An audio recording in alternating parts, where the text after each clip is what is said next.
सामाजिक वक्ते आदरणीय प्रेमकुमार बोके सर यांना विनंती करते की त्यांनी आम्हाला मार्गदर्शन करावे. आदरणीय प्रेमकुमार बोके सर.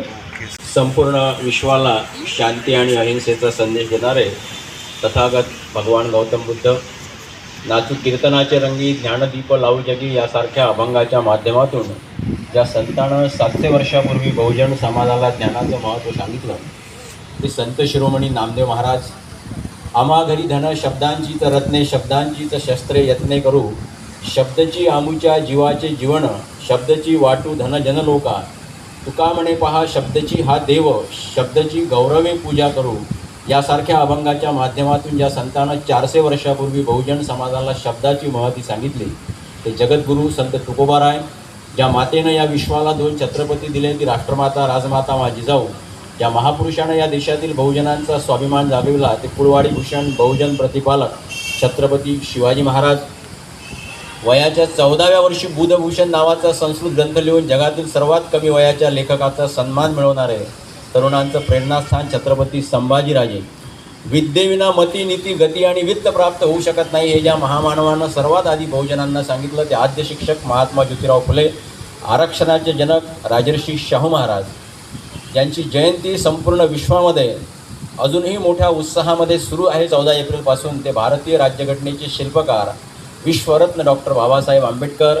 दिवसा गाव झाडून रात्री लोकांच्या डोक्यातील अज्ञान आणि अंधश्रद्धा दूर करणारे कर्मयोगी गाडगे महाराज. राष्ट्रसंत तुकडोजी महाराज. या देशाचे पहिले कृषीमंत्री भाऊसाहेब पंजाबराव देशमुख. साहित्य सम्राट अण्णाभाऊ साठे. आणि ज्या महामानवांनी या देशातील कष्टकरी, कामकरी, शेतकरी, बहुजन समाजाच्या कल्याणाकरता आपलं आयुष्य खर्ची घातलं त्या समस्त महामानवांना सर्वप्रथम विनम्र अभिवादन. आज या ठिकाणी जलसंपदा मैत्री संघाच्या वतीनं डॉक्टर बाबासाहेब आंबेडकर यांच्या जयंतीनिमित्त आयोजित या कार्यक्रमाचे अध्यक्ष ज्यांनी आता त्या ठिकाणी अतिशय सुंदर अशा प्रकारचं भाषण केलं ते राज्यमंत्री आदरणीय बच्चूभाऊ कडू. विचारपीठावर उपस्थित कार्यकारी संचालक आदरणीय मोहिते साहेब, मुख्य अभियंता आदरणीय देवगळे साहेब, आदरणीय पवार साहेब, आदरणीय देवराजजी साहेब. त्याचबरोबर ज्यांच्या माध्यमातून मी या ठिकाणी आपल्यासोबत संवाद साधण्यासाठी उभा आहे ते या चळवळीतील आमचे सहकारी आदरणीय इंगळे साहेब, आमच्यासोबत आलेले आमचे सहकारी आदरणीय संदीपभाऊ रिंगोले, या ठिकाणी उपस्थित सर्व अधिकारी, कर्मचारी आणि डॉक्टर बाबासाहेब आंबेडकरांची जयंती साजरी करण्याकरता उपस्थित बंधू आणि भगिनींनो. 14 एप्रिल डॉक्टर बाबासाहेब आंबेडकरांची जयंती आता फक्त महाराष्ट्र किंवा आपल्या देशामध्येच नाही तर जगाच्या कानाकोपऱ्यामध्ये डॉक्टर बाबासाहेब आंबेडकरांच्या विचारांची प्रेरणा घेऊन त्या विचारानं संपूर्ण विश्वामध्ये परिवर्तन घडवून आणण्यासाठी तुमच्या आमच्यासारख्या अनेक लोक धडपडत असतात आणि त्या माध्यमातून डॉक्टर बाबासाहेब आंबेडकरांचे वेगवेगळ्या क्षेत्रातील विचार समाजाच्या तळागाळापर्यंत जावे. त्या माध्यमातून समाजामध्ये कुठंतरी एक चांगल्या प्रकारचा बदल घडून यावा आणि सर्वसामान्य लोकांच्या जीवनामध्ये काहीतरी परिवर्तन व्हावं ही एक तळमळीची भावना घेऊन या प्रकारच्या कार्यक्रमाचं आयोजन जागोजागी होत असते. या ठिकाणी बहुतांश अधिकारी कर्मचारी या विभागाचे बसलेले आहेत. सगळा शिकलेला सुशिक्षित वर्ग आहे, उच्च विद्याविभूषित आहे. त्यामुळे निश्चितपणे डॉक्टर बाबासाहेब आंबेडकरांच्या जीवनाविषयी, डॉक्टर बाबासाहेब आंबेडकरांनी केलेल्या कार्याविषयी आपल्या सगळ्यांना एक चांगल्या प्रकारची माहिती आहे हे आपण गृहीत धरून चालू. आणि त्यामुळे डॉक्टर बाबासाहेब आंबेडकरांची जयंती असेल, महात्मा ज्योतिराव फुले असतील, राजर्षी शाहू महाराज असेल किंवा छत्रपती शिवाजी महाराज किंवा ज्या ज्या जयंत्या आणि पुण्यतिथ्या आम्ही साजऱ्या करतो त्या माध्यमातून त्या महापुरुषांचा एक विचार, परंतु फक्त विचार कोणता तो सत्य आणि वास्तववादी विचार समाजापर्यंत पोहोचला पाहिजे. आता त्या ठिकाणी आदरणीय बच्चूभाऊंनी सांगितलं की जयंती आणि पुण्यतिथीच्या माध्यमातून कशा प्रकारचे भाषणं होतात. लोक महापुरुषांना कशा प्रकारे जाती जातीमध्ये, धर्माधर्मामध्ये वाटून तेवढ्याच पुरतं त्या महापुरुषांना मर्यादित ठेवण्याचं काम करतात.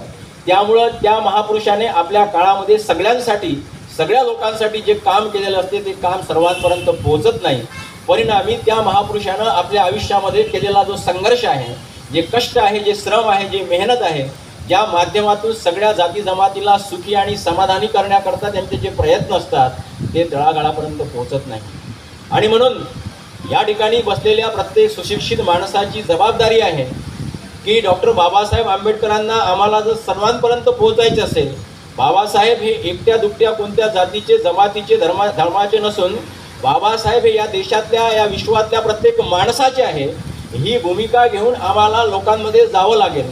आता आम्हाला बाबासाहेबांच्या मागं दलितांचे पुढारी, अस्पृश्यांचे पुढारी, बहुजनांचे पुढारी अशा प्रकारची विशेषणं लावून चालणार नाही. तर डॉक्टर बाबासाहेब आंबेडकर हे अष्टपैलू अशा प्रकारचं व्यक्तिमत्व होतं. डॉक्टर बाबासाहेब आंबेडकरांनी आपल्या आयुष्यामध्ये विविध विषयांना स्पर्श केलेला होता.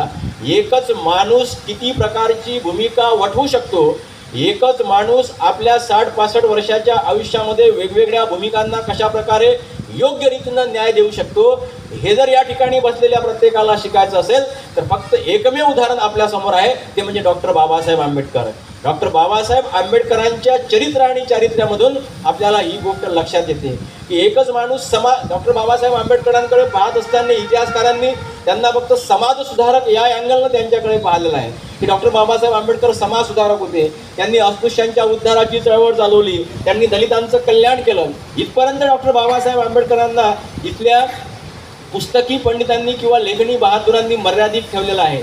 आणि म्हणून मित्रांनो, आमची जबाबदारी आहे की डॉक्टर बाबासाहेब आंबेडकरांनी संविधानाच्या माध्यमातून या देशातल्या प्रत्येक माणसाला जे अधिकार आणि हक्क बहाल केले, ज्याच्या भरोशावर आज या ठिकाणी आम्ही स्वाभिमानानं आणि अभिमानानं बसलेलो आहे, ज्या लोकांना शाळेमध्ये येण्याची परवानगी नव्हती, ज्यांना मंदिरामध्ये जाण्याचा अधिकार नव्हता, ज्यांना तळ्यावर पाणी पिण्याकरता प्रचंड संघर्ष करावा लागत होता, ज्या तळ्यावर ढोरं डुकरं जनावरं गाई म्हशी पाणी पित होत्या, त्या ठिकाणी माणसासारख्या माणसाला पाणी पिण्याची त्या ठिकाणी बंदी होती.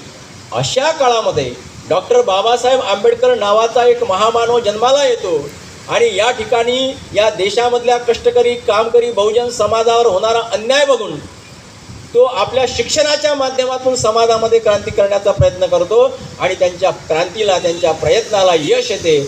आणि आज खऱ्या अर्थानं बाबासाहेब गेल्यानंतर सुद्धा बाबासाहेबांची जयंती इतक्या दिवसपर्यंत मोठ्या उत्साहानं आम्ही का साजरी करतो, तर निश्चितपणे डॉक्टर बाबासाहेब आंबेडकरांनी केलेलं कार्य हे त्या तोलाचं आहे, हे त्या मोलाचं आहे. आणि म्हणून डॉक्टर बाबासाहेब आंबेडकर समाजासमोर वेळोवेळी मांडणं मित्रांनो तुमची आमची प्रत्येकाची जबाबदारी आहे. जलसंपदा विभागाच्या माध्यमातून हा कार्यक्रम आहे.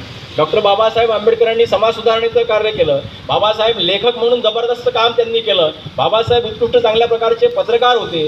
बाबासाहेब अर्थशास्त्रज्ञ होते. बाबासाहेबांनी समाजाच्या प्रत्येक अंगाचा अभ्यास केला होता आणि प्रत्येक विषयावर त्यांनी आपलं मत मांडलेलं आहे.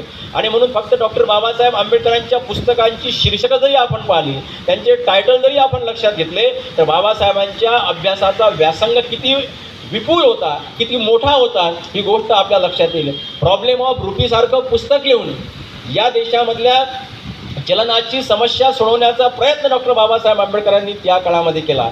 रिव्हॉल्युशन अँड काउंटर रिव्हॉल्युशन सारखं पुस्तक लिहिलं. हू वेअर शुद्रा यासारखं पुस्तक लिहिलं. बुद्ध आणि धम्म त्या माध्यमातून बुद्धाचा खरा धम्म जगाला समजून सांगण्याचा प्रयत्न डॉक्टर बाबासाहेब आंबेडकरांनी केला. अनेक अशा प्रकारची पुस्तकं डॉक्टर बाबासाहेब आंबेडकरांनी लिहिली की ज्या माध्यमातून खऱ्या अर्थानं समाजाचं दुःख आणि वेदना मांडल्या. पुस्तकं फक्त लोकांचं मनोरंजन करण्यासाठी, लोकांना हसवण्यासाठी, कारण अनेक साहित्यिक आपण पाहत असतो की फक्त लोकांचं मनोरंजन करण्यासाठी काहीतरी लिहित असतात, बोलत असतात. परंतु डॉक्टर बाबासाहेब आंबेडकरांच्या जीवनातला प्रत्येक क्षण आणि क्षण हा फक्त लोकांच्या जीवनामध्ये बदल घडवून आणण्यासाठी, लोकांना दिशा देण्यासाठी आणि परिवर्तन घडवून आणण्यासाठी त्यांनी खर्ची घातलेला आहे. आणि म्हणूनच जेव्हा एकदा संसदेमध्ये ते वाचन करत असताना पंडित जवाहरलाल नेहरू जेव्हा मागून त्यांच्या येतात आणि त्यांच्या खांद्यावर हात ठेवून काहीतरी गंमत करण्याचा प्रयत्न करतात, तेव्हा डॉक्टर बाबासाहेब आंबेडकर पंडित जवाहरलाल नेहरूंना अत्यंत गांभीर्यानं सांगतात की पंडितजी, राजकारण हा जरी तुमच्यासाठी खेळ असला तरी माझ्यासाठी राजकारण हे मिशन आहे. माझ्या संपूर्ण बहुजन समाजासाठी राजकारण हे मिशन आहे. म्हणून या संसदेमध्ये बसून मी इथला एक क्षण सुद्धा वाया जाऊ देत नाही. जेव्हा संसदेचं कामकाज चालू सुद्धा नसते त्यावेळी सुद्धा मी पुस्तक घेऊन त्या पुस्तकाच्या माध्यमातून माझ्या बहुजन समाजासाठी मला येणाऱ्या काळामध्ये काय चांगलं करता येईल याचाच विचार करत असतो, याचाच अभ्यास करत असतो, याचाच प्रयत्न करत असतो, असं उत्तर पंडित जवाहरलाल नेहरूंना डॉक्टर बाबासाहेब आंबेडकरांनी दिलेलं आहे. आणि म्हणून मित्रांनो, डॉक्टर बाबासाहेब आंबेडकरांचा हा जो विचार आहे, समाज क्रांतीचा विचार आहे, हा विचार आम्हाला तळागाळापर्यंत पोहोचवला पाहिजे. जलसंपदा विभागाचा कार्यक्रम आहे. जल आणि ऊर्जेच्या क्षेत्रामध्ये डॉक्टर बाबासाहेब आंबेडकरांनी फार मोठं काम केलेलं आहे, परंतु ते दुर्लक्षित राहिलेलं आहे. समाजापर्यंत ते काम पोहोचलेलं नाही. कारण डॉक्टर बाबासाहेब आंबेडकरांचा जातीयतेचा हाच संघर्ष समाजासमोर काही इतिहासकारांनी मांडला आहे. त्यामुळं पत्रकार म्हणून बाबासाहेब आंबेडकर दुर्लक्षित राहिले. त्या काळामध्ये ज्या वेळेस वृत्तपत्र काढणं हे अत्यंत कठीण काम होतं, त्या काळामध्ये डॉक्टर बाबासाहेब आंबेडकर 4 वर्तमानपत्र काढतात. मूकनायक असेल, समता असेल, प्रबुद्ध भारत असेल, यासारखे वर्तमानपत्र काढून, पाक्षिकं काढून डॉक्टर बाबासाहेब आंबेडकर समाजाला दिशा देण्याचा प्रयत्न करतात. वेगवेगळ्या क्षेत्रामध्ये बाबासाहेब आंबेडकरांनी काम केलं आणि म्हणून नद्या जोड प्रकल्पाची जी संकल्पना आहे ही डॉक्टर बाबासाहेब आंबेडकरांनी या देशामध्ये 100 वर्षापूर्वी मित्रांनो मांडलेली आहे. ही गोष्ट आपण लक्षात घेतली पाहिजे. आपल्या देशातल्या ज्या नद्या आहेत ह्या दरवर्षी 1,11,013 दशलक्ष घनमीटर पाणी समुद्रामध्ये सोडतात आणि मग या पाण्याचा योग्य वापर झाला पाहिजे, या पाण्याचा योग्य विनियोग झाला पाहिजे, देशातल्या लोकांना त्या पाण्याचा फायदा झाला पाहिजे, याकरता डॉक्टर बाबासाहेब आंबेडकर अत्यंत गांभीर्याने विचार करत होते. आणि या पाण्याचा उपयोग फक्त लोकांच्या पिण्याकरता न होता त्याचबरोबर तो वीज निर्माण करण्यासाठी, त्याचबरोबर तो वाहतुकीसाठी आणि सिंचनासाठी सुद्धा झाला पाहिजे. असं जर झालं तर खऱ्या अर्थानं आपल्या देशाचा विकास होऊ शकतो आणि देशाला आर्थिकदृष्ट्या आपण चांगल्या प्रकारे सक्षम करू शकतो. या गोष्टीवर डॉक्टर बाबासाहेब आंबेडकरांचा विश्वास होता आणि मग बाबासाहेब आंबेडकरांनी त्या अँगलनी काम केलेलं आहे. कारण 1942 ते 46 या कालखंडामध्ये डॉक्टर बाबासाहेब आंबेडकर तेव्हाच्या व्हाईसरायच्या मंत्रिमंडळामध्ये एकाच वेळी 3 खात्याचे मंत्री होते. बाबासाहेब आंबेडकरांची बुद्धिमत्ता एवढी व्यापक होती की त्यांनी एकदा म्हटलेलं आहे की मी 1000 ग्रॅज्युएटच्या बरोबर एकटा माणूस काम करू शकतो, 1000 ग्रॅज्युएटच्या बरोबर माझी बुद्धिमत्ता आहे, हे डॉक्टर बाबासाहेब आंबेडकरांनी म्हटलेलं आहे. आणि म्हणून त्यावेळी 1942 ते 46 म्हणजे भारताला स्वातंत्र्य मिळण्याच्या पूर्वीसुद्धा डॉक्टर बाबासाहेब आंबेडकर व्हाईसरायच्या मंत्रिमंडळामध्ये मंत्री होते. ही गोष्ट अजूनही अनेकांना माहिती नाही. आणि मग त्यावेळी श्रम किंवा मजूर खातं, जलसिंचन विभाग आणि ऊर्जा विभाग हे 3 विभाग डॉक्टर बाबासाहेब आंबेडकरांनी अत्यंत ताकदीनं आणि सक्षमपणे सांभाळलेले आहे. या विभागाची जबाबदारी डॉक्टर बाबासाहेब आंबेडकरांकडे आल्यानंतर त्यांनी या विभागामध्ये अतिशय नेत्रदीपक अशा प्रकारची कामगिरी केलेली आहे आणि त्या 3ही विभागाला एक चांगल्या प्रकारचा नावलौकिक मिळवून देण्याचं काम मित्रांनो बाबासाहेबांनी केलं. आणि मग या 3ही महत्त्वाच्या विभागाची म्हणजे श्रम असेल, जलसिंचन असेल आणि ऊर्जा विभाग असेल, यांच्या नियोजनाचा पाया जो आहे तोच डॉक्टर बाबासाहेब आंबेडकरांच्या कार्यकाळामध्ये घातला गेलेला आहे. ही गोष्ट सुद्धा आपण लक्षात घेतली पाहिजे. त्याचबरोबर याच काळामध्ये डॉक्टर बाबासाहेब आंबेडकरांनी अखिल भारतीय जलधोरणाची पायाभरणी सुद्धा केलेली आहे. अत्यंत महत्त्वाचे विषय आहे. आपला विभाग त्या क्षेत्रामध्ये काम करत असल्यामुळे या गोष्टी आपण लक्षात घेतल्या पाहिजे की त्याच काळामध्ये अखिल भारतीय जलधोरण बाबासाहेब आंबेडकरांनी ठरवलं.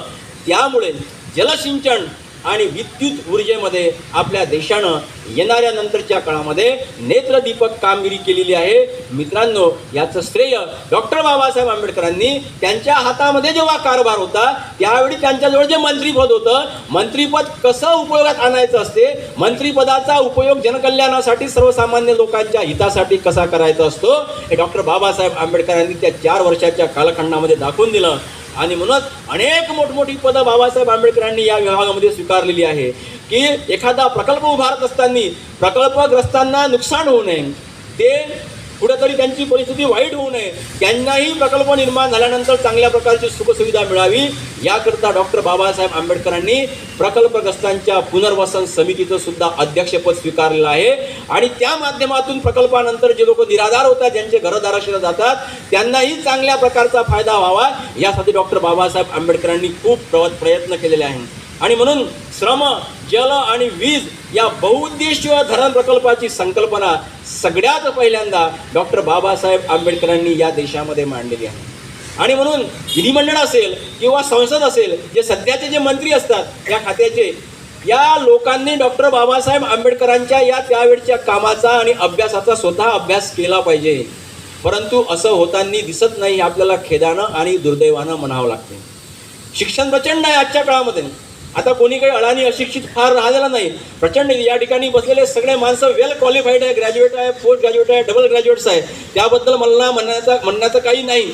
परंतु आपल्या शिक्षणाचा उपयोग, आपल्याला मिळालेल्या पदाचा उपयोग आपल्याजवळ असलेल्या अधिकाराचा उपयोग सर्वसामान्य माणसासाठी कसा करायचा असतो हे ज्या ज्या अधिकाऱ्यांना शिकायचं असेल त्यांनी डॉक्टर बाबासाहेब आंबेडकरांचं उदाहरण आपल्या डोळ्यासमोर ठेवलं पाहिजे. कारण आता पगार प्रचंड आहे, आता पैशाची अधिकाऱ्यांना कोणतीही कमतरता नाही, परंतु आपल्याला मिळालेल्या अधिकाराचा उपयोग कसा करायचा असतो. आता ज्या ठिकाणी आदरणीय बच्चूभाऊ कडू बोलून गेले, मंत्री अनेक आहे, परंतु मंत्रिपदाचा उपयोग सर्वसामान्य माणसांसाठी कसा करायचा असतो. अंध अपंग निराधारांना 5 स्टार हॉटेलमध्ये नेऊन त्यांना जेवण कसं घालायचं असते हे आजपर्यंत तरी महाराष्ट्रात कोणत्या मंत्र्यांना केलं नसेल, ते बच्चूभाऊ कडू करतात. आणि म्हणून अपक्ष माणूस 4-4 डाव निवडून येतो, ही साधी सोपी गोष्ट आजच्या राजकारणाच्या काळामध्ये मित्रांनो नाही. आणि म्हणून आपल्याला मिळालेले हक्क आणि अधिकार डॉक्टर बाबासाहेब आंबेडकरांच्या संविधानाच्या माध्यमातून इथल्या बहुजन समाजाला उच्च पदाच्या जागा मिळाल्या, प्राप्त झाल्या, आणि त्या माध्यमातून आमचे घरं दारं गाड्या घोड्या आमच्याला लागलेल्या आहेत. ज्या ठिकाणी ज्या काळामध्ये आम्हाला हातामध्ये लोटा घेऊन बाहेर कुठेतरी जावं लागत होतं, आज आमच्या बाथरूममध्ये आणि संडासमध्ये अत्युच्च दर्जाच्या टाईल्स लागलेल्या आहेत. त्या बारीक बारीक गोष्टीचा आपण विचार केला पाहिजे. आपण या गोष्टीचा कधी विचार करत नसतो की 40-50 वर्षापूर्वी या ठिकाणी बसलेल्या प्रत्येकानं, बहुतांश माणसानं जर विचार केला तर आम्ही कुठंतरी हातामध्ये लोटा घेऊन टमरेट त्या शब्दाचा त्यावेळेचं कुठंतरी जंगलामध्ये शेतामध्ये जात होतो.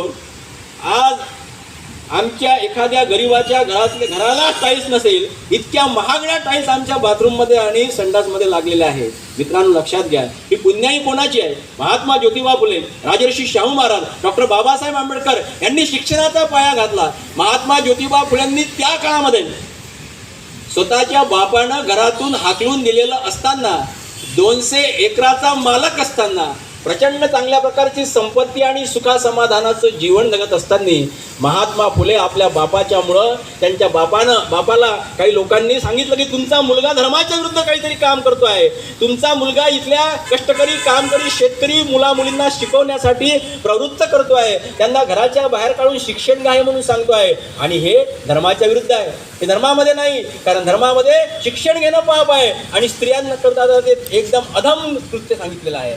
कारण आपल्या धर्मामध्ये स्त्री ही जनावरापेक्षाही शूद्र म्हणून मानल्या गेलेली आहे. परंतु महात्मा ज्योतिबा फुलेंनी कोणाचंही न ऐकता शेवटी घराच्या बाहेर पडणं पसंत केलं. आपल्या तरुण पत्नीला सावित्रीबाईंना सोबत घेतलं आणि महात्मा फुले आणि सावित्रीबाई फुले घराच्या बाहेर पडतात. परंतु राहण्याकरता, ज्यांच्याकरता शिक्षण देण्याचं काम ते करत होते, ज्यांची मुलं मुली शिकावी असं त्यांना वाटत होतं, एकही माणूस समोर आला नाही महात्मा फुलेंना आणि सावित्रीबाई फुलेंना घर देण्यासाठी. कोण समोर आलं? आता जे बच्चूभाऊंनी सांगितलं की झेंड्याचा वाद सुरू आहे, भोंग्याचा वाद सुरू आहे, हिंदू मुस्लिम मस्जिद सुरू आहे, त्यावेळी एक उस्मान शेख नावाचा मुसलमान समोर येतो आणि महात्मा फुलेंना आणि सावित्रीबाई फुलेंना राहण्याकरता घर देतो, संसाराला लागणारी भांडी कुंडी देतो, आणि एका उस्मान शेखच्या घरामध्ये राहून महात्मा फुले आणि सावित्रीबाई फुले या देशातल्या कोट्यावधी लोकांना शिक्षणाची दारोगडी करतात. या देशातल्या महिलांना राष्ट्रपती आणि प्रधानमंत्री मुख्यमंत्री पदावर पोहोचवण्यासाठी पाया रचतात, पायाभरणी करतात. आणि म्हणून आमच्या भगिनी आज या ठिकाणी मोठमोठ्या पदावर स्थानापन्न झालेल्या आहे. क्लास 1 सुपर क्लास 1 झालेले आहे. कलेक्टर, कमिशनर, तहसीलदार, BDO, SDO, PSI, STI झालेले आहे. राष्ट्रपती, प्रधानमंत्री, मुख्यमंत्री, आमदार, खासदार पदापर्यंत पोहोचले आहे. विमान चालवायला लागल्या, रेल्वे चालवायला लागल्या, माणसांच्याही पुढं गेल्या. स्त्री आणि पुरुष खांद्याला खांदा लावून काम करता आपण वाक्य मानतो. अनेक क्षेत्रामध्ये आमच्या भगिनी प्रचंड उच्च स्थानावर पोहोचल्या, निश्चितपणे पोहोचल्या पाहिजे. जोपर्यंत स्त्री ही मुख्य प्रवाहामध्ये येणार नाही आणि पुरुषांच्याही पुढे जाणार नाही तोपर्यंत देश खऱ्या अर्थानं प्रगतीपथावर जाणार नाही, अनेक महापुरुषांनी सांगितलेलं आहे. परंतु ज्या लोकांनी आम्हाला इथपर्यंत पोहोचवलेलं आहे त्यांचे उपकार मात्र आम्ही कधीही विसरता कामा नये. कारण अनेकदा मी पाहिलेलं आहे, अनेक ठिकाणी महाराष्ट्रामध्ये व्याख्यानासाठी जातो, शाळा महाविद्यालयामध्ये, परंतु विद्येची देवता सावित्रीबाई फुले म्हणत असताना आमच्या प्राध्यापिका, शिक्षिका यांना मात्र कुठंतरी कमीपणा वाटतो. त्यांच्या तोंडातून सावित्रीबाई फुलेंचं नाव मात्र निघत नाही. ते सावित्रीबाई फुलेंचं नाव घेताना शिक्षिका आणि प्राध्यापिका अडखडतात, ज्यांच्यामुळं त्या पदावर पोहोचल्या. आणि म्हणून बाबासाहेब आंबेडकरांनी सांगितलं होतं की या देशातल्या शिकलेल्या लोकांनी मला फसवलेलं आहे. तेव्हा म्हटलं बाबासाहेब आंबेडकर, लक्षात घ्या, बाबासाहेबांनी काय म्हटलं? या देशातल्या शिकलेल्या लोकांनी मला फसवलेलं आहे. बाबासाहेब गेल्यानंतर बाबासाहेबांनी म्हटलेलं वाक्य आज 100% नाही, 1000% खरं झालेलं आहे. आमचा शिकलेला माणूस साडी माळी आणि गाडीमध्ये इतका व्यस्त आहे, इतका तल्लीन आहे, इतका गुंग आहे की मगाशी बच्चू भाऊंनी म्हटल्यानुसार की स्वतःच्या भावाला राहण्याकरता घर नाही, हा 3 मजली घरामध्ये राहतो आणि त्याच्याच बाजूला त्याचा भाऊ झोपडीमध्ये राहतो. परंतु या शिकलेल्या माणसाला आपल्या भावाचं दुःखही दिसू नये. तुम्ही कितीही शिकले, कितीही डिग्र्या घेतल्या तरी तुमच्या शिक्षणाचा कवडीचाही फायदा नाही. उलट आमचे संत गाडगेबाबा शाळेत कधी गेले नाही, परंतु संत गाडगेबाबांच्या नावाचं विद्यापीठ अमरावतीला आहे. राष्ट्रसंत तुकडोजी महाराज 4थाच वर्ग शिकले, त्यांचं विद्यापीठ नागपूरला आहे. गाडगेबाबांनी सांगितलं, भुकेलेल्यांना अन्न, तहानलेल्यांना पाणी, उघड्या नागड्यांना वस्त्र, गरीब मुलामुलींचे शिक्षण आणि निराधारांना आधार. म्हणूनच डॉक्टर बाबासाहेब आंबेडकर जे प्रचंड शिकलेले होते, पण गाडगेबाबासारख्या माणसाला, की ज्या माणसानं कधीच शिक्षण घेतलं नाही, त्या माणसाला सहीसुद्धा करता येत नव्हती, त्या गाडगेबाबांच्या कीर्तनाला डॉक्टर बाबासाहेब आंबेडकर अनेकदा मागं जाऊन लोकांमध्ये बसायचे आणि गाडगेबाबांचं कीर्तन ऐकायचे. जरी शिक्षणाचा फरक होता, पण वैचारिकता मात्र सारखी होती. हे लक्षात घेतलं पाहिजे. शिक्षण घेतल्यानं माणूस शिक्षित बनतो, हे लक्षात घ्या. शिक्षण घेतल्यानं माणूस शिक्षित बनतो. शिक्षण घेतल्यामुळं प्रत्येक माणूस सुशिक्षित बनेलच असं मात्र आपण म्हणू शकत नाही. ही गोष्ट पहिल्यांदा आपण समजून घेतली पाहिजे. आणि म्हणून जेव्हा पीपल्स एज्युकेशन सोसायटी करता डॉक्टर बाबासाहेब आंबेडकरांना कोणी जागा देत नव्हतं. उदाहरणं आपण लक्षात घेतले पाहिजे. शिकलेला आपण कारण नेहमी सहज बोलतो, अडाणी आहे, अशिक्षित आहे, गावंढळ आहे, याला काही समजत नाही, असं शिकलेल्या माणसाच्या तोंडातून सहज एखाद्या खेड्यातल्या माणसाच्या विषयी शब्द निघून जातात. आपल्याला खूप अहंकार असतो आपल्या शिक्षणाचा, आपल्या ज्ञानाचा, बुद्धिमत्तेचा. पण लक्षात घ्या, पीपल्स एज्युकेशन सोसायटी करता जेव्हा बाबासाहेबांना जागा मिळत नव्हती, कोणी जागा देत नव्हतं, ही गोष्ट जेव्हा गाडगेबाबांना समजली, गाडगेबाबा पंढरपूरला होते, गाडगेबाबांनी बाबासाहेबांना निरोप पाठवला आणि सांगितलं की बाबासाहेब, पंढरपूरला लोकांनी मला चोखामेळा धर्मशाळा उभी करून दिलेली आहे. लोकांच्या पैशातून, लोकांच्या श्रमातून, लोकांच्या कष्टातून ही धर्मशाळा उभी झालेली आहे.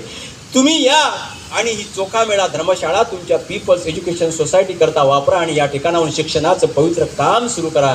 बाबासाहेब गेले आणि गाडगेबाबांनी अंगठा मारून ही धर्मशाळा बाबासाहेबांच्या स्वाधीन करून टाकली.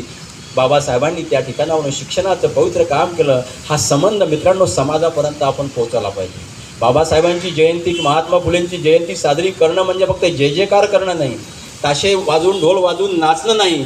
जोपर्यंत आम्ही बहुजन समाजामधल्या महामानवांचे आणि संतांचे संबंध एकत्रितपणे समाजासमोर मांडणार नाही, तोपर्यंत समाजामधली दरी आणि दुरी दूर होणार नाही.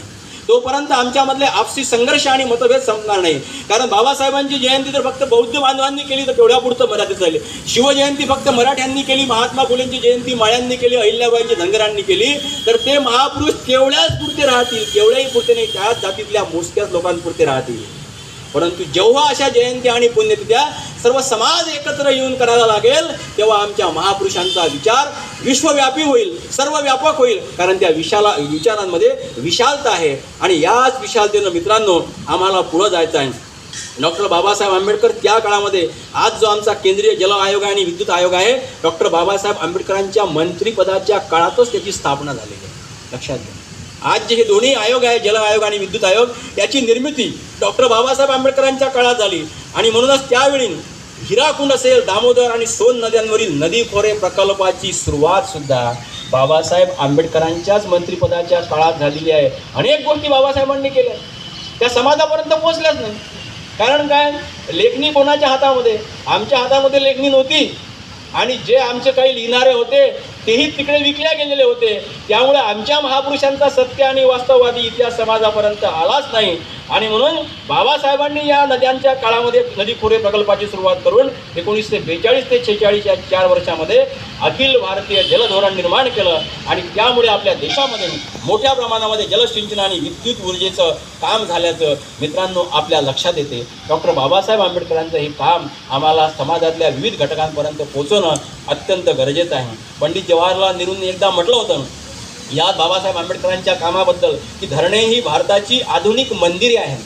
मंदिर मस्जिदचा जो विवाद सुरू आहे, तर मंदिर कोणाला म्हणायचं, मस्जिद कशाला म्हणायचं? म्हणजे फक्त धार्मिक कार्यक्रम झाला म्हणजे मंदिर मस्जिद नाही, तर त्या ठिकाणावरून जोपर्यंत एखाद्या मंदिरामध्ये, एखाद्या मस्जिदीमध्ये जर ग्रामीण भागामध्ये लोड शेडिंग असेल, लाईट नसेल, तर जेव्हा त्या गावातले लोक एक इन्व्हर्टरची व्यवस्था करून त्या मंदिरामध्ये गोरगरिबांच्या मुलांच्या अभ्यासाची व्यवस्था करेल, तेव्हा खऱ्या अर्थानं त्या मंदिराचा आणि मस्जिदचा उपयोग झाला असं आपल्याला म्हणता येईल.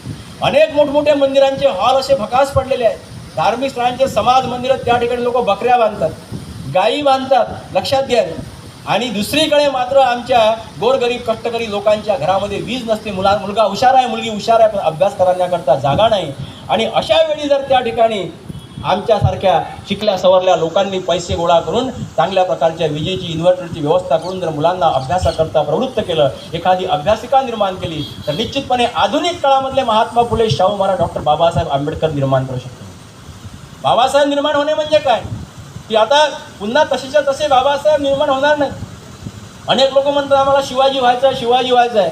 शिवाजी होणं म्हणजे शिवाजीसारखी दाढी वाढवणं, शिवाजीसारखे कपडे घालणं म्हणजे शिवाजी नाही. कारण आता जर शिवाजी आले तर शिवाजी घोड्यावर बसून येणार नाही, हातामध्ये तलवार घेऊन आणि पाठीला ढाल बांधून येणार नाही. आता जर शिवाजी महाराज आले तर हातामध्ये कॉम्प्युटर घेऊन येईल, हातामध्ये लॅपटॉप घेऊन येईल, हातामध्ये लेखणी घेऊन येईल. कारण आताचं युद्ध हे तलवारीचं, ढालचं, भाड्याचं नाही. युक्रेन आणि रशियाचं युद्ध आपण पाहतो आहे.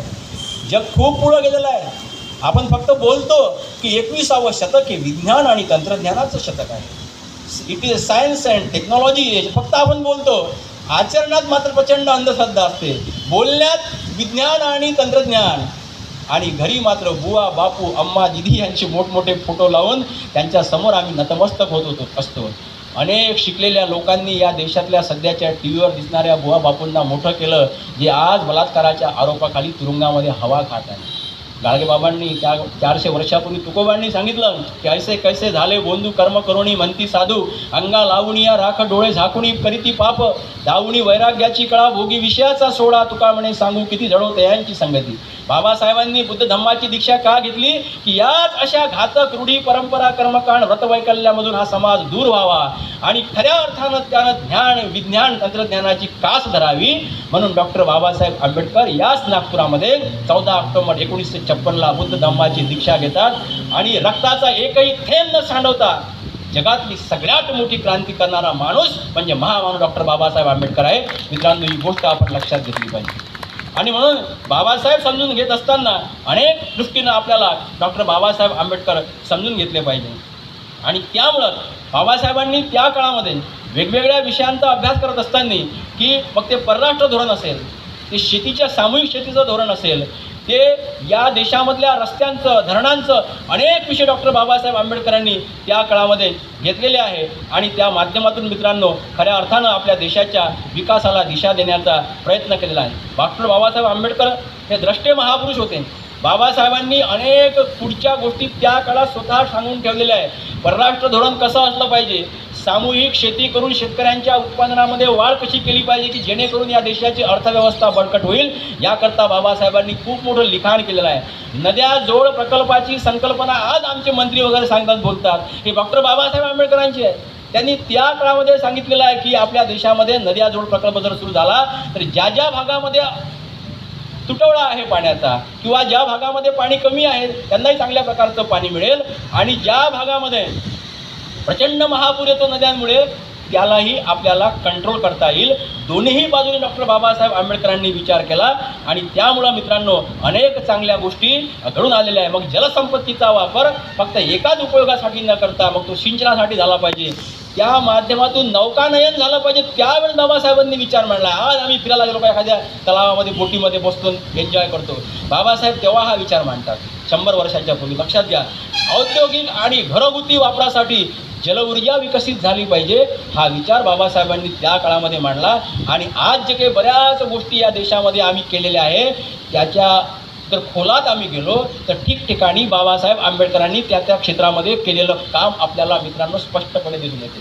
पण झालं काय, दुर्दैवाची बाब अशी, या देशातला शिकलेला वर्ग ह्या अनेक विषयांकडे दुर्लक्ष करतो. कसं असते, एखादा इंग्रजीचा शिक्षक आहे तर तो त्यानं ज्या डिग्री घेतली त्या इंग्रजी विषयाची किंवा मराठीचा असेल कायचा असेल तर तेवढं त्याचं जमलं काम, बरोबर, तर तेवढ्याच विषयाचा तो अभ्यास करतो, रिटायर होईपर्यंत तो तेवढंच शिकवतो. तो नवीन विषयाचा अजिबात अभ्यासही करत नाही, नवीन विषयात तो खोलात जाऊनही पाहत नाही. इतर देशामध्ये काय घडामोडी सुरू आहे काही त्याला घेणं देणं नाही. आपला मराठी विषय आहे, बस कविता शिकवा, पाठ शिकवा, ग्रामर शिकवा, झालं म्हणते जगातला सगळ्यात विद्वान माणूस मी. आता बाकी आपल्याला अभ्यास करण्याची काही गरजच नाही म्हणते. आपण आपल्या विषयात बरोबर आहोत म्हणते, त्याला घेण्यात येणार नाही. आणि मग त्याला काहीच माहीत नाही की आपण शिक्षक कोणामुळे झालो, आपल्या शिक्षणाचा पाया कोणा रचला त्याला काही घेणं देणं नाही. मग जयंती आली बुवा शाळा महाविद्यालयामध्ये जयंती पुण्यतिथी करायला लागते हा नियम आहे. तर मग फोटो असला, फोटोला हार टाकला, 2 मिनटं बोलता येत नाही हो मास्तर लोकांना, 5-5, 10-10 मिनटं बोलू शकत नाही महात्मा फुले जयंतीवर बाबासाहेब आंबेडकर. फार विचित्र अवस्था आहे, कारण ते वाचतच नाही, ते घेणं देणंच नाही म्हणते. आता जमलं आपलं, मस्त जमलं म्हणते, आता काही घेणं देणं नाही. एखादा फोटो लावला एखाद्या महापुरुषाचा, एखादा बुवा महाराजचा घरी, तर आता आपलं 2 टाईमचं चांगलं जमलेलं आहे. पहिला मधला चढला, दुसरा चढला, आता पुढच्या वर्षी तिसराही बांधू, जुनी गाडी विकून नवीन गाडी घेऊ, काही व्यसन नाही. स्वतःचे पोरं शिकले, दुसऱ्याचे मरे ना, काही घेणं देणं नाही. मग शिकलेल्या माणसाचं मोठं सत्य हे वेगळंच विचार आहे. ट्रीपमध्ये जाताना त्याची आई सांगते पोराले, बसमध्ये मधात बसजो म्हणते, बरोबर मधातही कुठं बसजो, मधातल्या सीटवर, आणि त्या मधातल्या सीटवरही मधात बसजो म्हणते. इकडून एक पोरगा असला पाहिजे, तिकडून एक असला पाहिजे. साऱ्या बसचा सत्यानाश झाला तर चालन, पण तू एकटाच वाचला पाहिजे. लक्षात घ्यायचं, आपला डब्बा आपणच खायचा, कोणाला द्यायचाही नाही आणि कोणाचं घ्यायचं सुद्धा नाही. आणि मग ते अभिमानानं 4 चौघीत आपल्या मैत्रिणीला सांगते की आपली आजची आधुनिक आई, की माझा मुलगा आहे ना, माझी मुलगी आहे ना, ती कोणाच्या डब्यामधलं काहीच खात नाही आणि इतरांना देत सुद्धा नाही. वा वा वा, फारच चांगले विचार आहे, फार चांगले विचार आहे. आणि मग हेच पोरं शिकले, हेच पोरं मोठे झाले, नोकरीवर लागले का बापालाही ठेवत नाही जवळ आणि मायलाही ठेवत नाही. मग हे त्या पोरापुरीला शिव्या देते. त्या पोरापुरीचा अजिबात दोष नाही, दोष तुमचा आहे. तुम्ही चुकीचे संस्कार केलेले आहे. लक्षात घ्या, तुम्ही चुकीचे. ज्याच्या घरी जेवायची सोय नाही तो मात्र आपल्या बायबापाला घराच्या बाहेर काढणार नाही. एखाद्या लहानशा झोपडीत 5-5, 6-6, 7-7 लोक राहतात. पण ज्याच्या घरी 3-3 मजली घर आहे, 10-10, 15-15 खोल्या आहे, कुत्र्याला झोपासाठी 2-2, 3-3 रूम आहे, त्याच्या घरात मात्र मायबापासाठी जागा नाही. आणि हे सगळे उदाहरणं शिकलेल्या लोकांच्याच घरातले आहे. म्हणून बाबासाहेबांनी जे म्हटलं होतं की या देशातल्या शिकलेल्या लोकांनी मला फसवलं आहे, झालं की नाही खरं? सगळ्यांना म्हणत नाही मी, पण बहुतांश ठिकाणी या गोष्टी त्या ठिकाणी आहे. जे लोक खऱ्या अर्थानं चांगल्या पद्धतीनं आपल्या शिक्षणाचा वापर करत असतील त्यांना सॅल्यूट, सलाम निश्चितपणे. पण जे आपल्या शिक्षणाचा असा गैरवापर करत असेल, मायबापासाठी सुद्धा ज्याला आपल्या घरात जागा नसेल, तो कितीही शिकला, त्यानं कितीही डिग्र्या घेतल्या, तो क्लास 1 नाही, सुपर क्लास 1 नाही, या डिपार्टमेंटचा तो महाराष्ट्राचा सचिवही झाला, तर आपल्या काहीच कामाचा नाही. हे लक्षात घ्या. खऱ्या अर्थानं शिक्षणाचा उपयोग म्हणजे आपल्या स्वतःची उन्नती करण्यासोबतच, स्वतःची प्रगती करण्यासोबतच समाजाचीही प्रगती करण्यासाठी आपल्या शिक्षणाचा हातभार लागावा, हे डॉक्टर बाबासाहेब आंबेडकर सांगितलं. नाही तर बाबासाहेब आंबेडकर करोडो रुपये कमवू शकले असते, बरं करोडो रुपये कमवू शकले असते, काहीच गरज नव्हती. तिथे आजकालचे पोरं फॉरेनमध्ये जातात की नाही शिक्षण घेऊन, बाबासाहेबाला सारे जग माहीत होते, जगातले लोक मानत होते. मस्त फॉरेनमध्ये गेले असते त्या काळात, अरे काय नोकरी भेटली असती, काय पैसा कमावला असता. इथं तर बाबासाहेब आंबेडकरांचं स्वतःचं पोरगं मरण पावल्यानंतर बायको जवळ आली रमाबाई, आपला मुलगा मरण पावलेला आहे, त्याच्या अंगावर नवीन कपडा घालण्यासाठी पैसे पाहिजे आहे. जगाला विद्वत्ता देणारा हा माणूस खिशामध्ये हात घालतो, पण त्याच्याजवळ पैसे राहत नाही. शेवटी रमाबाई आपल्या साडीचा पदर फाडते आणि आपल्या मुलाच्या अंगावर झाकून आपल्या मुलाचा अंत्यसंस्कार करते. तोच माणूस या देशाची राज्यघटना लिहितो आणि या देशातल्या प्रत्येक माणसाच्या अंगावर कसे पूर्ण कपडे येईल याची व्यवस्था करतो. ते डॉक्टर बाबासाहेब आंबेडकर मित्रांनो आम्ही समजून घेतले पाहिजे. ते जेव्हा आम्हाला समजतील तेव्हा निश्चितपणे खऱ्या अर्थानं डॉक्टर बाबासाहेब आंबेडकरांची जयंती साजरी करण्याचे आम्ही 100% हक्कदार आहोत असं आम्हाला म्हणता येईल. ते जयंत्या पुण्यतिथ्या सुरूच आहे, कंटिन्यू आहे, भाषणं सुरू आहे, ते काही नवल वाटत नाही आता. हां, आता ते फॉर्मॅलिटीसारखं बरंच ठिकाणी नमस्कार नमस्कार चमत्कार सुरू असते, पण तो काहीच नाही. मग तो बाबासाहेबांचं भाषणही ऐकते आणि तिकडे गुणवंत बाबाची यात्रेकडे जाते. मला हेच समजत नाही ते कसं काय आहे बा. आता तर तुम्ही फोटो नाही पाहिले, तुम्ही फोटो आहे गेले माझ्या घरी, बाबासाहेब आंबेडकरांच्या फोटोनंच गुणवंत बाबाचाही फोटो आहे. लोकांनी टाकले यावेळेला फेसबुकले 14 एप्रिलले. पहा आता किती हा अपमान कोणाचा आहे, हा अपमान कोणाचा आणि कोण करत आहे.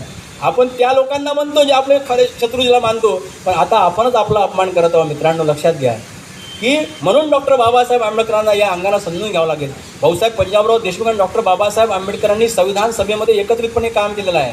त्यावेळचे बहुजन समाजामधले 2 डॉक्टर दोन्ही परदेशामधून शिकून आलेले भाऊसाहेब पंजाबराव देशमुखांनी संविधान सभेमध्ये 500पेक्षा जास्त दुरुस्त्या सुचवलेल्या आहे. आणि म्हणून जेव्हा डॉक्टर बाबासाहेब आंबेडकरांनी संविधान सभेमध्ये शेवटचं भाषण दिलं आणि या देशाची राज्यघटना देशाला सोपवली पंडित नेहरू राजेंद्र प्रसाद यांना, तेव्हा बाबासाहेब आपल्या भाषणामध्ये डॉक्टर भाऊसाहेब पंजाबराव देशमुख यांचा सन्मानानं उल्लेख करतात आणि सांगतात की भाऊसाहेब पंजाबराव देशमुखांसारखे विद्वान लोक जर घटना समितीमध्ये नसते तर ही घटना समिती मुक्या आणि बहिऱ्यांची झाली असते. मित्रांनो, लक्षात घ्या.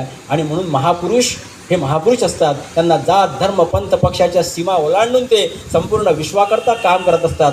आणि म्हणून जेव्हा अमरावतीच्या अंबादेवी मंदिराचा सत्याग्रह झाला तेव्हा भाऊसाहेब पंजाबराव देशमुख डॉक्टर बाबासाहेब आंबेडकरांना अमरावतीला बोलावतात आणि बाबासाहेबांच्या नेतृत्वामध्ये अंबादेवी मंदिराचा सत्याग्रह करतात आणि अंबादेवीचं मंदिर सगळ्या लोकांकरता अस्पृश्यांकरता खुलं करतात. हे बाबासाहेबांचं आणि भाऊसाहेबांचं नातं होतं. पण दुर्दैवाची बाब अशी बाबासाहेब भाऊसाहेबांना लोकांनी एकत्र येऊ दिलं नाही.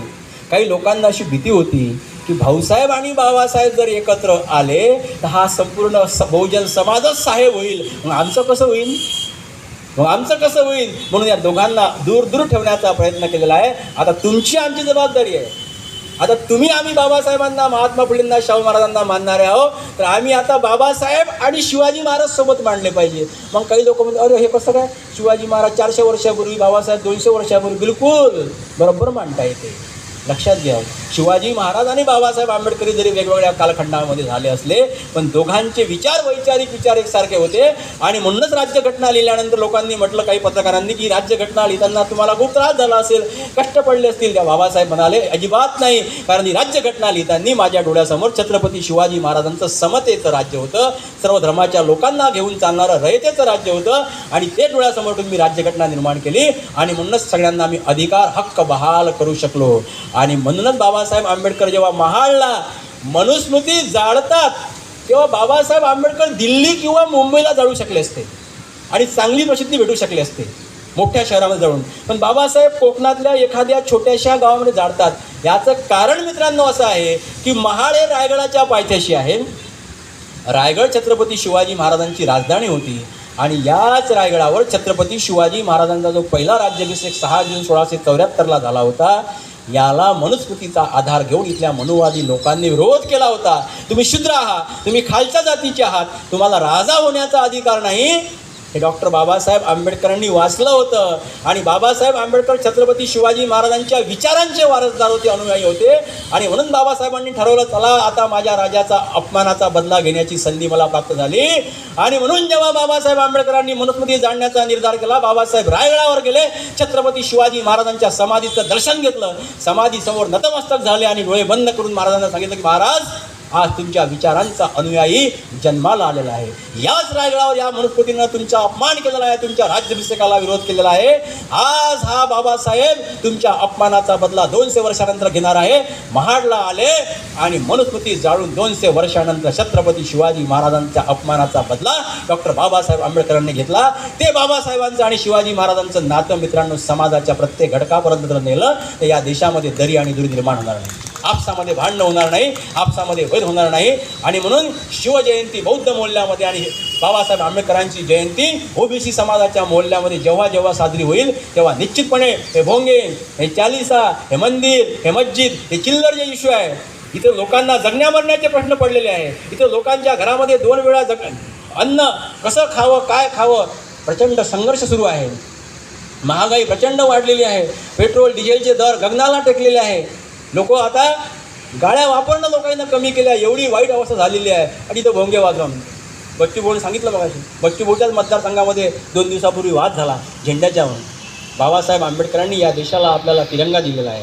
हा तिरंगा सगळ्यांचा आहे. हिंदू, मुस्लिम, शीख, इसाई, बौद्ध या सगळ्यांना या तिरंगावर प्रेम करायला शिकवलं. म्हणून बाबासाहेब म्हणतात, त्यांनी कितीही धर्माचं लिखाण केलं असेल, बुद्ध धम्म पुस्तक लिहिलं असेल, काय म्हणतात, मी आधीही भारतीय आहे आणि शेवटीही भारतीय आहे. हे वाक्य या देशातल्या प्रत्येक माणसानं आपल्या मेंदूवर कोरलं पाहिजे. मी आधीही भारतीय आणि शेवटीही भारतीय आहे. ते कुठेही म्हणत नाही, मी धर्माचा कुठे उल्लेख करत नाही. हे वाक्य जेव्हा या देशातले राजकारणी, समाजकारणी, कर्मचारी, अधिकारी, विचारवंत, अभ्यासक आपल्या डोक्यावर मेंदूवर कोरून ठेवणार नाही, तोपर्यंत खऱ्या अर्थानं मित्रांनो बाबासाहेब आम्हाला समजले असं होणार नाही. आणि म्हणून बाबासाहेबांना कधी कधी दुःख वाटायचं. ते म्हणायचे की राजकीय जीवनामध्ये जरी मी प्रत्येक व्यक्तीस एक मत हे तत्व लागू केलं असलं तरी सामाजिक आणि आर्थिक जीवनामध्ये मात्र अजूनही मी लोकांमध्ये समता आणि समानता निर्माण करू शकलो नाही. आणि हे जर फार काळ चाललं तर आपल्या देशातली राजकीय लोकशाही संपुष्टात येऊ शकते. आणि मगाशी पाठांनी सांगितलं की राज्य समाजवाद समाज म्हणजे काय शेवटी? समाजवाद म्हणजे जोपर्यंत या देशातला शेवटचा घटक, या देशातल्या शेवटच्या घटकापर्यंत जोपर्यंत तुम्ही त्याच्या सुखाची समाधानाची सर्व साधनं पोचवणार नाही, निदान त्याच्या मुख्य गरजा ज्या पूर्वी अन्न वस्त्र निवारा होत्या त्या गरजा आता शिक्षण झालेलं आहे, आरोग्य झालेलं आहे, पाणी झालेलं आहे, वीज झालेलं आहे, या गरजा जोपर्यंत तुम्ही गोरगरिबातल्या माणसापर्यंत पोहोचवणार नाही तोपर्यंत खरा समाजवाद या देशामध्ये रुजला असं आम्ही म्हणू शकणार नाही. कार्ल मार्क्सने समाजवाद सांगितला, बाबासाहेब आंबेडकरांनी सुद्धा सांगितला, या देशामधल्या बऱ्याच विचारवंतांनी सुद्धा सांगितलेलं आहे. आणि म्हणून जोपर्यंत आर्थिक विषमता कायम आहे तोपर्यंत राजकीय लोकशाहीला फारसा अर्थ नाही, हे डॉक्टर बाबासाहेब आंबेडकरांनी अनेकदा मित्रांनो ठासून सांगितलेलं आहे. ही गोष्ट आपण लक्षात घेतली पाहिजे, कारण आर्थिक समानतेच्या आधारावर रक्तपाती संघर्ष होणार नाही अशी समाज रचना डॉक्टर बाबासाहेब आंबेडकरांना समाजवादाच्या माध्यमातून अपेक्षित होती. नाहीतर पहा आता काही दिवसानंतर जसा श्रीलंका झाला, जी श्रीलंकेची अवस्था झाली, येणाऱ्या काळामध्ये जर भारताची अशी अवस्था झाली तर ज्याच्या घरात पैसे आहे, ज्याच्या बँक बॅलन्समध्ये चांगले पैसे आहे त्याच्यावरही लोक डाके टाकायला मागं पुढं पाहणार नाही. कारण जेव्हा पोटाची खळगी भरण्यासाठी शेवटचा संघर्ष सुरू असतो तेव्हा माणूस मग आपल्याही माणसाला मागं पुढं मारण्यास पाहत नाही. तेव्हा या देशातल्या शिकल्या सवरल्या पैसेवाल्या लोकांनी आता विचार करण्याची गरज आहे की कितपर्यंत आम्हाला ही विषमता आणखी ताणायची आहे. नाहीतर मग एकीकडे अंबानी 8,000 कोटीचं घर बांधतो आणि त्याच्याच घराच्या बाजूला मुंबईमधली सगळ्यात मोठी झोपडपट्टी तिथंच राहते. ही विषमता या देशामध्ये कुठपर्यंत चालणार आहे? ठीक आहे, तुमच्यापाशी प्रचंड पैसा आहे, तुम्ही चांगल्यात चांगलं घर बांधा, उत्कृष्ट घर बांधा, परंतु कुत्र्याला राहण्यासाठी जर तुम्ही 7-7 मजले बांधत असाल तर माणसापेक्षा कुत्र्याची व्हॅल्यू तुमच्या नजरेत जास्त आहे असा त्याचा अर्थ होतो. आणि म्हणूनच बाबासाहेब म्हणतात की आर्थिक विषमता जर जास्त दिवस चालली तर या देशामध्ये शेवटचा टप्पा लोक रक्तपात करण्यासाठी सुद्धा मागं पुढं पाहणार नाही. आणि म्हणून मित्रांनो, या गोष्टी आपण सगळ्या अंगानं समजून घेतल्या पाहिजे. निश्चितपणे डॉक्टर बाबासाहेब आंबेडकर असतील, महात्मा ज्योतिराव फुले, राजर्षी शाहू महाराज, या सगळ्यांचा संघर्ष आपल्याला त्या अनुषंगानं समजून घेता येईल. आपल्या देशामध्ये SC STचे 131 खासदार आहे पूर्ण लोकसभा आणि राज्यसभेमध्ये, आणि 1250 SC STचे आमदार आहेत पहा पूर्ण देशामध्ये. परंतु जर विचार करा, हे आमदार आणि इतके मोठे खासदार खरोखर आपल्या समाजाच्या समस्या सोडवतात काय? हे आमदार आणि खासदार आता फक्त आपापल्या पक्षाचे झालेले आहे, समाजाच्या हिताशी त्यांना काही घेणं देणं मित्रांनो राहिलेलं नाही. आणि म्हणून राजकारणी कसा असावा? डॉक्टर बाबासाहेब आंबेडकर 1916ला राजकारणामध्ये आले आणि 1932मध्ये फक्त 16 वर्षामध्ये डॉक्टर बाबासाहेब आंबेडकरांनी आपल्या लोकांना अनेक अधिकार मिळवून दिले. 16 वर्षात फक्त डॉक्टर बाबासाहेब आंबेडकर स्वतंत्र मतदारसंघ, 2 वेळा मत देण्याचा अधिकार, लोकसंख्येच्या प्रमाणामध्ये प्रतिनिधित्व आणि प्रौढ मताधिकार बाबासाहेब आंबेडकरांनी आपल्या राजकीय आयुष्यामध्ये फक्त 16 वर्षात मित्रांनो मिळवून दिलेले आहे. कारण त्यामुळे मग समाजामध्ये नवीन नेतृत्व निर्माण व्हायला सुरुवात झाली. कारण real representation is the soul of democracy हे डॉक्टर बाबासाहेब आंबेडकर म्हणतात. सगळ्यांना प्रतिनिधित्व मिळालं पाहिजे, खालच्याही घटकाला मिळालं पाहिजे, वरच्याही सगळे समान असले पाहिजे. मताच्या माध्यमातून अंबानीला एक मत आणि झोपडीतल्याही माणसाला एक मत, हे फार मोठं काम, अद्वितीय काम डॉक्टर बाबासाहेब आंबेडकरांनी केलेलं आहे. आणि म्हणून बाबासाहेबांना भक्त नको होते, त्यांना विचारांचे अनुयायी पाहिजे होते. याच नागपूरच्या दीक्षाभूमीवर एकदा डॉक्टर बाबासाहेब आंबेडकर आणि गत्रव माडगूळकरांचा प्रसंग आहे. बाबासाहेब काठीनं त्यांच्या पाया लागणाऱ्या लोकांना काठी मारत होते. माडगूळकर म्हणाले बाबासाहेबांना, तेव्हाचे तरुण भारतचे संपादक, की बाबासाहेब हे लोक तुम्हाला देव मानतात, तुमच्या पाया लागत आहे आणि तुम्ही त्यांना काठीनं दूर लोटताय. बाबासाहेब म्हणाले, मला तेच तर नको आहे, मला यांनी देव मानू नये, मला यांनी देव मानू नये. देव नावाची संकल्पना डॉक्टर बाबासाहेब आंबेडकरांना मान्य नव्हती. माझ्या विचाराचा प्रचार आणि प्रसार यांनी पुढं करावा म्हणून मी यांना काठी मारून विचारानं चालण्यासाठी ताठ मानेनं उभं करतो आहे. हा डॉक्टर बाबासाहेब आंबेडकरांचा विचार मित्रांनो समोर दिला पाहिजे. शेवटच्या टप्प्याकडे येत असताना समता आणि समरसता हा फार महत्त्वाचा मुद्दा आहे. कारण डॉक्टर बाबासाहेब आंबेडकर समतेचे पुरस्कर्ते होते आणि याच नागपुरामधून समरसतेचा जागरसुद्धा मोठ्या प्रमाणामध्ये सुरू आहे. बाबासाहेबांच्या जयंतीच्या दिनी 14 एप्रिलला 1983मध्ये समरसता मंचाची स्थापना झाली आणि त्यावेळी सांगण्यात आलं की समतेचा विचार हा पूर्ण विचार नाही, तो अर्धवट विचार आहे. आणि या समतेच्या विचाराला जोपर्यंत समरसतेच्या विचारामध्ये आम्ही घोळून घेणार नाही तोपर्यंत समतेला पूर्णत्व येणार नाही. एकी म्हणजे सांगायचं असं होतं की बाबासाहेबांची समता अर्धवट आहे. जोपर्यंत त्याला समरस आम्ही करणार नाही त्या विचारामध्ये, तोपर्यंत येणार नाही. समता म्हणजे इक्वॅलिटी आणि समरसता म्हणजे सिमिलॅरिटी. जमीन आसमानचा फरक आहे. आम्हाला समरसता नको, सिमिलॅरिटी नको, आम्हाला इक्वॅलिटी पाहिजे, बाबासाहेबांची समता पाहिजे आहे. या पद्धतीनं मित्रांनो आम्हाला पुढं जायचं आहे. निश्चितपणे येणाऱ्या काळामध्ये आपण चांगल्या पद्धतीनं आपली प्रगती करू शकतो. कारण डॉक्टर बाबासाहेब आंबेडकर जर त्या काळामध्ये डिग्र्या नसलेल्या लोकांना आपले गुरु मानतात, मग ते भगवान बुद्ध असेल, संत कबीर असतील आणि महात्मा ज्योतिराव फुले असतील, तर निश्चितपणे एक वैचारिक जो बेस होता डॉक्टर बाबासाहेब आंबेडकरांनी, कारण त्यांनी सोशली ते माणसाचे तेव्हाचे काम करत होते महापुरुष, त्यांनी बाबासाहेबांनी सोशल ऑनेस्टी ठेवून सोशल एज्युकेशन त्यांनी त्या काळामध्ये घेतलं होतं. माणसाला एज्युकेशनसोबत सोशल एज्युकेशन फार महत्त्वाचं असते. निवड एज्युकेशन चालत नाही, त्याच्यासमोर जोपर्यंत मी सोशल होणार नाही तोपर्यंत आपली सोशल मुवमेंटसुद्धा यशस्वी होत नाही. आणि म्हणून प्रत्येक माणसाच्या डोक्यामध्ये कुठंतरी सोशल ॲक्टिव्हिटी असणं अत्यंत गरजेचं असते आणि त्यामुळेच जगामध्ये क्रांती होत असते. नेल्सन मंडेलानं गुलामगिरी वाचली महात्मा ज्योतिबा फुलेंची आणि आफ्रिकेला गुलामगिरीतून बाहेर काढलं. बराक ओबामा भारतामध्ये आले, त्यावेळचे मंत्री छगन भुजबळ यांनी बराक ओबामाला गुलामगिरी नावाचं पुस्तक दिलं आणि बराक ओबामा जेव्हा अमेरिकेला गेले वॉशिंग्टनमध्ये, तिथं त्यांच्या व्हाईट हाऊसमध्ये पुस्तक जेव्हा उघडलं महात्मा ज्योतिबा फुलेंचं आणि पाहिलं की हे पुस्तक महात्मा ज्योतिबा फुलेंनी त्या काळामध्ये अमेरिकेमधल्या काळ्या आणि गोऱ्या लोकांच्या संघर्षाला अर्पण केलेलं आहे, तेव्हा त्यांना धक्का बसला की भारतामधला हजारो किलोमीटर दूर अंतरावरचा एक माणूस अमेरिकेमधल्या काळ्या आणि गोऱ्या लोकांच्या संघर्षाची दखल घेतो आणि गुलामगिरी नावाचं पुस्तक त्यांना अर्पण करतो. त्यांना प्रचंड आनंद झाला आणि बराक ओबामांनी महात्मा ज्योतिबा फुलेंचं गुलामगिरी नावाचं पुस्तक व्हाईट हाऊसच्या लायब्ररीमध्ये सन्मानानं प्रस्थापित केलं. आम्हाला अजूनही ते पुस्तक वाचता आलं नाही, म्हणून आमच्या डोक्यातली वैचारिक आणि बौद्धिक आणि मानसिक गुलामगिरी बाहेर पडली नाही.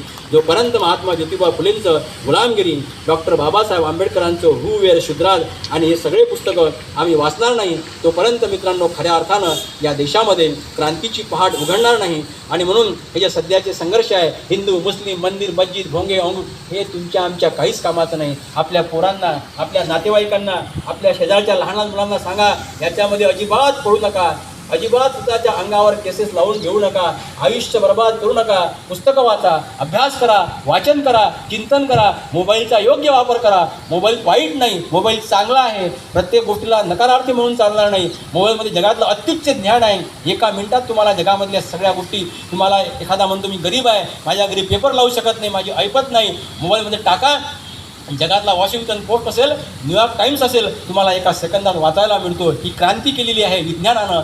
विज्ञानवादी बना, तोपर्यंत या देशाची प्रगती होणार नाही. आणि म्हणून हिंदू मुस्लिम हा वाद काल्पनिक आहे. या वादानं फक्त काही लोकांचे पोटं भरतात, काही लोकांना हा वाद सतत पेटवून ठेवून आपली दुकानदारी चालवायची आहे. आणि म्हणून शेवटी एका शायरानं एक सुंदर अशी कविता लिहिलेली आहे. त्या कवितेनं मी माझ्या भाषणाचा या ठिकाणी समारोप करतो. ज्यांना हिंदू मुस्लिम वादापासून दूर राहायचं आहे त्यांनी अतिशय काळजीपूर्वक ही कविता ऐकावी. तो असं म्हणतो की ना इस्लाम खतरे में है ना हिंदू खतरे में है. तो शायर काय म्हणतो, ना इस्लाम खतरे में है ना हिंदू खतरे में है, धर्म और मजहब से बट्टा इंसान खतरे में है, ना राम खतरे में है ना रहीम खतरे में है, सियासत की भेंट चढ़ता भाईचारा खतरे में है, ना कुरान खतरे में है ना गीता खतरे में है, ना कुरान खतरे में है ना गीता खतरे में है, नफरत की दलीलों से इन किताबों का ज्ञान खतरे में है, ना मस्जिद खतरे में है ना मंदिर खतरे में है, ना मस्जिद खतरे में है ना मंदिर खतरे में है, सत्ता के लालची हाथों इन दीवारों की बुनियाद खतरे में है, इन दीवारों की बुनियाद खतरे में है, ना ईद खतरे में है ना दिवाली खतरे में है, गैर मुल्कों की नज़र लगी है, हमारा सद्भाव खतरे में है. आणि शेवटी तो फार सुंदर म्हणतो, जे सध्याच्या काळाला 100% लागू आहे. तो असं म्हणतो, जरा गौर से देखो मेरे देशवासियों, जरा गौर से देखो मेरे देशवासियों, अब तो हमारे देश का संविधान ही खतरे में है, अब तो हमारे देश का संविधान ही खतरे में है. आणि हे 100% सत्य आहे. आणि म्हणून या ठिकाणी बाबासाहेबांच्या विचारांचे अनुयायी आणि आपण वारसदार बसलेलो आहोत. संविधानाला धोका निर्माण झालेला आहे. बाबासाहेबांचं संविधान आहे म्हणून या ठिकाणी आपण अत्यंत अभिमानानं आणि स्वाभिमानानं बसलेलो आहे.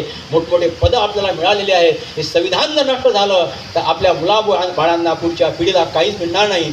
आणि म्हणून बाबासाहेब आंबेडकरांच्या जयंतीच्या दिनी आपण सर्वजण एक प्रतिज्ञा करूया की या संविधानाला वाचवण्यासाठी, संविधान कायम ठेवण्यासाठी आणि संविधानावरच हा देश चालण्यासाठी आपण सर्वजण ताकदीनं काम करूया, एवढीच या ठिकाणी आपल्याकडून अपेक्षा करतो. आपण मला या ठिकाणी बोलावलं, माझा सन्मान केला, शांततेनं ऐकून घेतलं, त्याबद्दल समस्त आयोजकांचे आभार मानतो.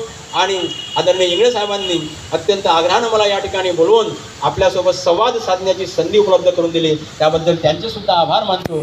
पुनश्च एकदा सर्व पदाधिकारी, सर्व मोठे अधिकारी, कर्मचारी, बंधू आणि भगिनींचे आभार मानून थांबतो. धन्यवाद. जय जिजाऊ, जय शिवराय, जय भीम, जय फुले, जय शाहू.